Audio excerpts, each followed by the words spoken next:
Thomas's money is not for you to splurge on. Poor old folks should just go home. At our 60th birthday celebration trip, invited by our son, his wife Chloe uttered these unbelievable words to us, my husband and me. Hearing this, my anger reached its peak. Then, shall we go home?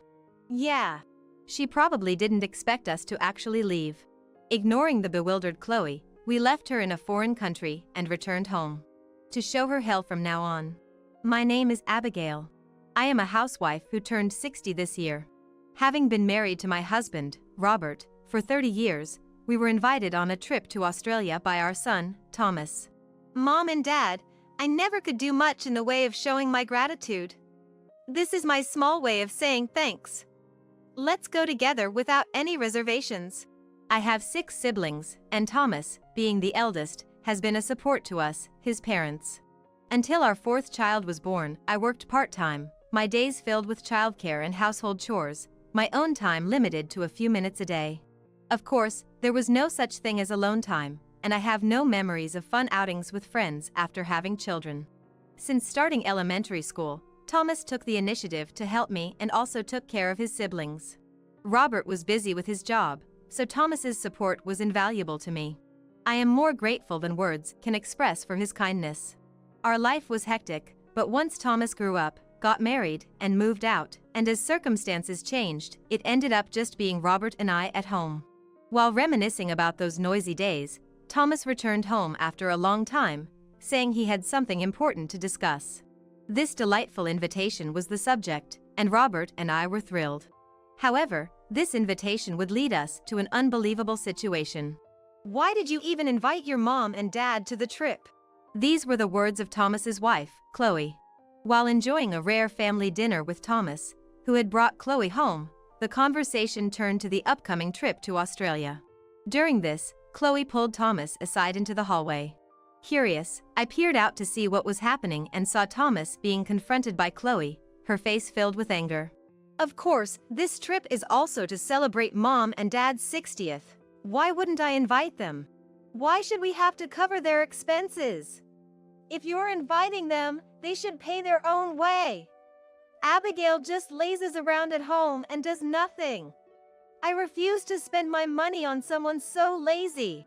Chloe is a nurse, and Thomas is a doctor. They don't have children, and Chloe is dedicated to her job, despising me for being a housewife who raised children. Having no time to work is just an excuse. Time is something you make. Only those who are poor at managing their time would say such things to escape. I absolutely refuse to use my money for someone so lazy. I won't allow it. Her yelling seemed to be directed at me, even though I was in another room, making my heart ache. I knew she didn't think highly of me, but to be so hated was unimaginable. And to think she believed I was a housewife because I was lazy brought tears to my eyes. However, Thomas bravely defended me, countering Chloe's words.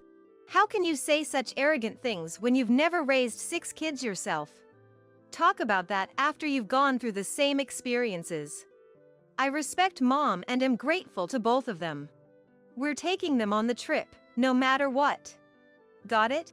To know Thomas held us in such high regard moved me deeply. I cried silently, making sure not to let Chloe or Thomas hear. From that day on, Chloe's behavior towards me became more hostile when Thomas wasn't around. Whenever she ate our cooking, she'd complain about the taste and mock us with frivolous remarks like how musty our home smelled whenever she visited. It seems she couldn't forgive Thomas for standing up for me. Initially, I was disheartened, wondering why I had to endure such treatment, but Thomas's words that day helped me hold on. However, the day came when I couldn't bear it anymore, the day Thomas called me aside to talk. Suddenly saying this, but I'm thinking of divorcing Chloe. Stunned by his straightforward announcement, Robert and I exchanged surprised looks. Upon asking what happened, Thomas showed us 2 photos. In them was a person resembling Chloe, arm in arm with an unknown man. What's this? While I was at a medical conference, a colleague sent this to me, Chloe meeting a man I don't know. Meaning, Chloe is having an affair? It was shocking. There was no reason for Thomas to be cheated on. Not financially or looks-wise from a third party's perspective. Even relatives had pleaded with us to let their daughters marry Thomas. Such a well-raised boy he was.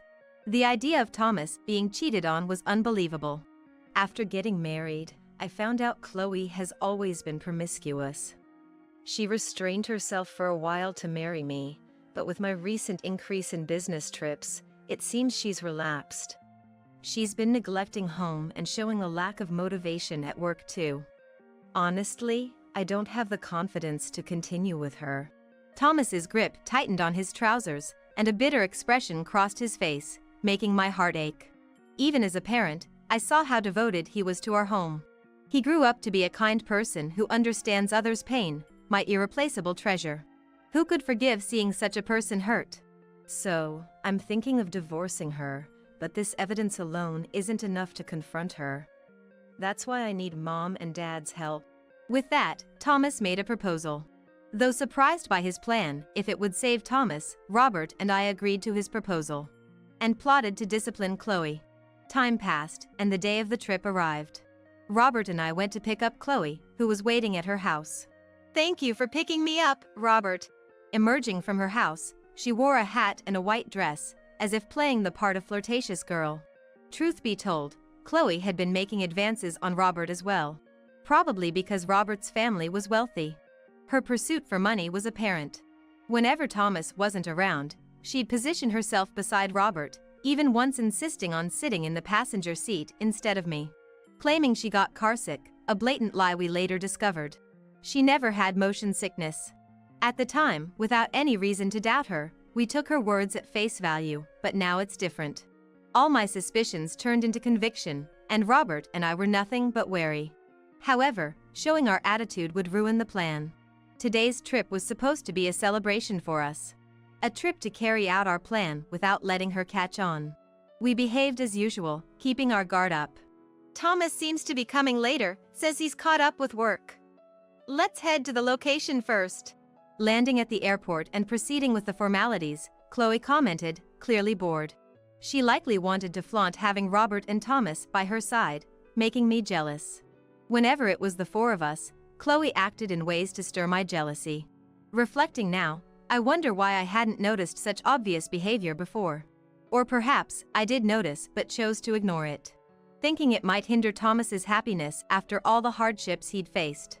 But now, there's no need to endure any longer. I fearlessly stood beside Robert, as Chloe entwined her arm with Robert's in a sullen manner. "I've never been overseas with my dad, so I'm happy to be traveling with Robert. You're fulfilling the memories I couldn't make with my dad." She then gave me a spiteful smile and hugged Robert's arm closer to her chest. Far from being pleased, Robert looked annoyed, but Chloe seemed oblivious to his discomfort. She was watching me, seemingly enjoying wondering how I would react. But I kept my composure, silently pleading with Robert to endure, as we completed the boarding process. We boarded the plane in a hellish atmosphere and set off.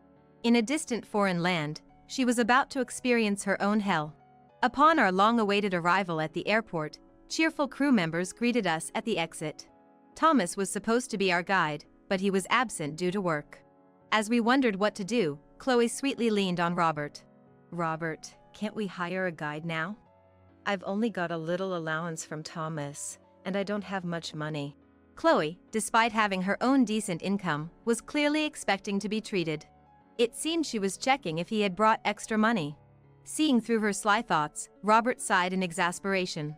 "Chloe, I hate to say this, but we were invited here today by Thomas, you know? Trying to get us to pay for you doesn't seem right, does it?" I was internally shocked. He sounded like a self-righteous old man. It was hard to predict how Chloe would react to such a statement. Our original plan was to act after getting to the hotel, but I was caught off guard by Robert's preemptive strike. "What are you saying? You want me, who didn't bring much money, to hire a guide? We're questioning the assumption that it's natural for us to treat you. Abigail and I were invited by Thomas. We heard Thomas was covering the expenses, so we didn't bring much cash either. It's not right to just assume we'll cover for you." Hearing about the lack of funds, Chloe clicked her tongue, ruffled her hair, and immediately distanced herself from him. Her overt frustration made both Robert and me dumbfounded. "If you don't have money, just say it clearly. Such useless old people." Chloe's shockingly blunt comment was loud enough for us to hear. At that moment, Robert and I exchanged looks and proceeded with our plan. Hey Chloe, that's no way to talk. We were just stating the obvious. So annoying. Both of you preaching? I don't need that. You act as if it's natural for you to be treated, yet you were also relying on Thomas's money for today's trip. You had no intention of spending any money because you were the ones being celebrated, right? You had the same mindset, so stop acting all high and mighty.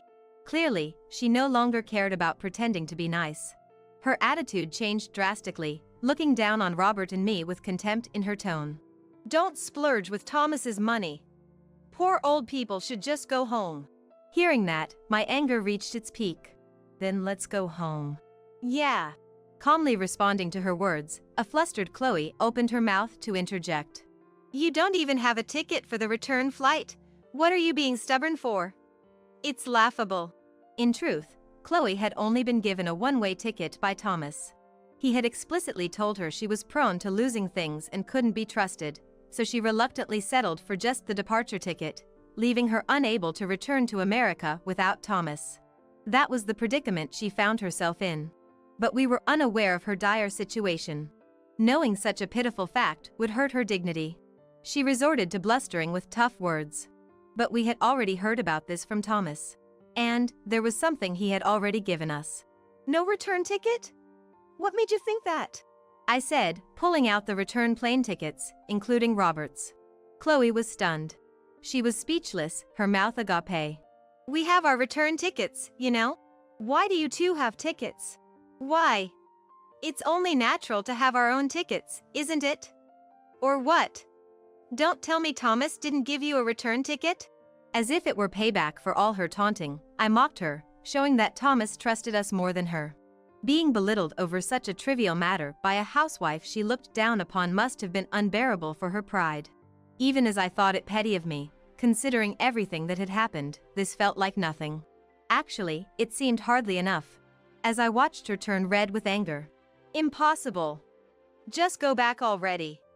Just seeing your faces annoys me. I laughed inwardly at her almost sore loser-like response. Seeing Chloe flee in frustration was satisfying. She had always looked down on others. She deserved to suffer fully.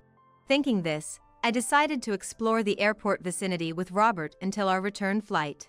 Leaving Chloe behind, we quickly returned to the US and, as planned, met Thomas at a cafe near the airport. Seeing us return, Thomas greeted us with a wry smile.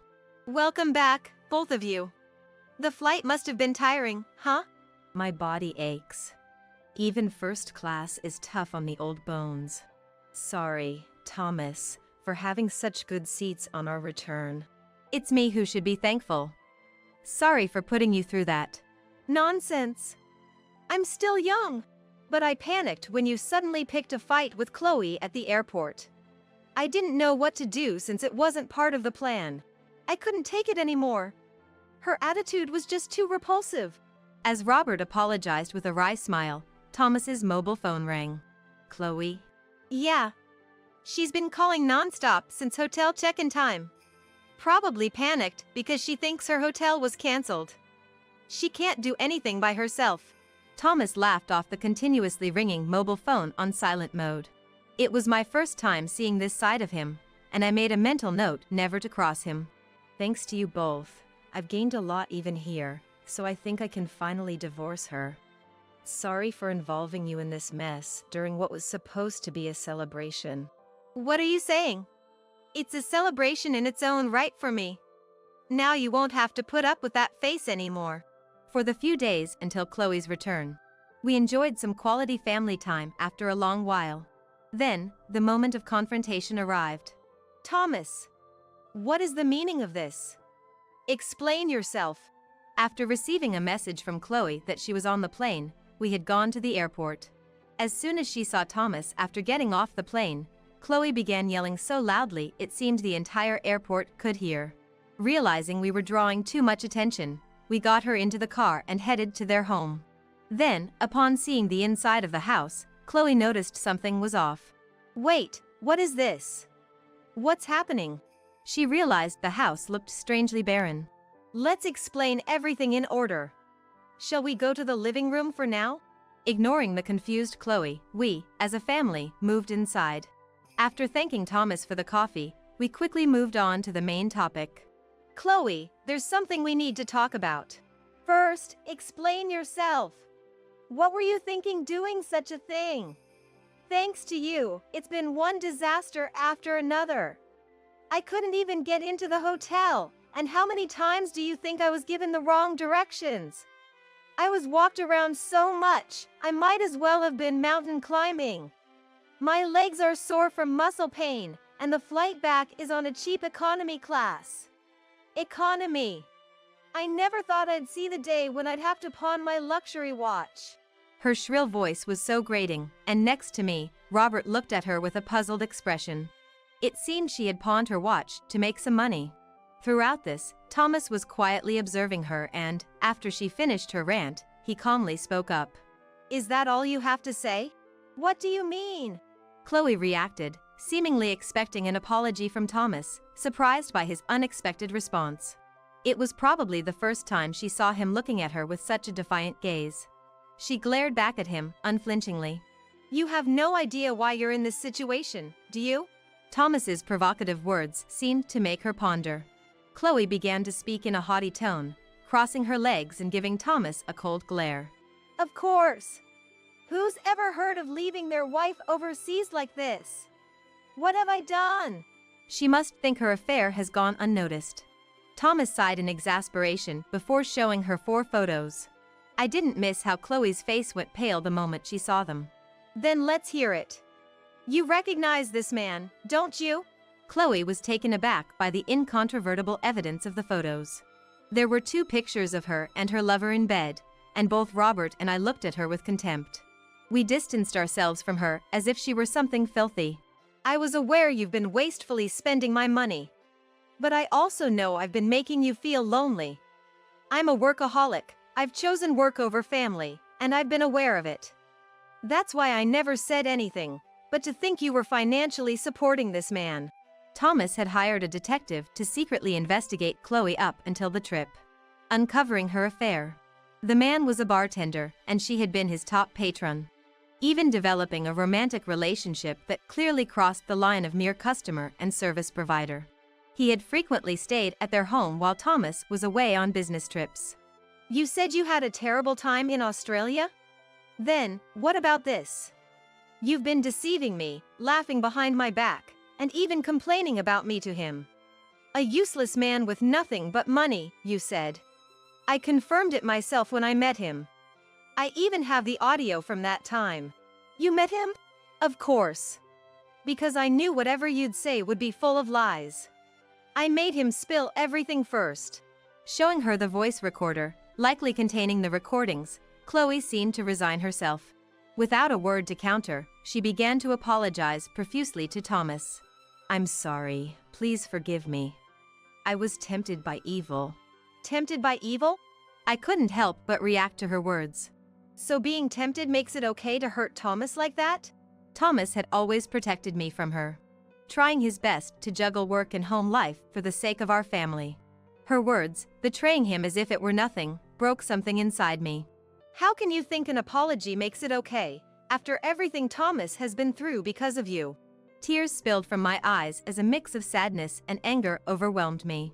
Robert comforted me in an attempt to calm me down, wrapping an arm around my shoulders and gently hugging me. Seeing us like this, Thomas once again spoke up, presenting her with divorce papers. I've been told about what you've done to Mom and Dad. I have no intention of continuing with you. This house will be sold. Pack your things and leave immediately. Even if you refuse to accept the divorce, I'm willing to take it to court to separate from you. What you've done is now coming back to haunt you. You better accept it gracefully. And so, we cut ties with her. Even though Chloe pleaded with Thomas afterwards, his patience had worn thin. He coldly dismissed her, finding her presence bothersome, and decided to return to his parents' house until the divorce was finalized. The reason their house looked so bare was that Thomas had called movers to take his belongings back to his parents' house. Seeing how efficiently he managed everything, I couldn't help but admire his sharp mind. As Thomas had said, the divorce ended up going to court. Despite Chloe's repeated denials, the affair was undeniable with the photos and the lover's testimony, making the divorce inevitable. She was even ordered to pay compensation in the divorce settlement. She came to our house several times, begging to meet with Thomas, but I refused. She apologized for her disrespect towards me and pleaded to speak with Thomas. However, I was furious at her words. Enough with the disrespect. I will never forget what you have done. Never show your face to our family again. I said this and called the police, and she never appeared before us again. Finally, we returned to our peaceful days. Thanks to Thomas's arrangements, we got to redo our 60th birthday celebration. The entire family gathered, grandchildren included, for a grand celebration. Dad, Mom, please live long and happy lives. We thanked Thomas, who said this with a bright smile, as we continued to watch over our children's happiness and growth.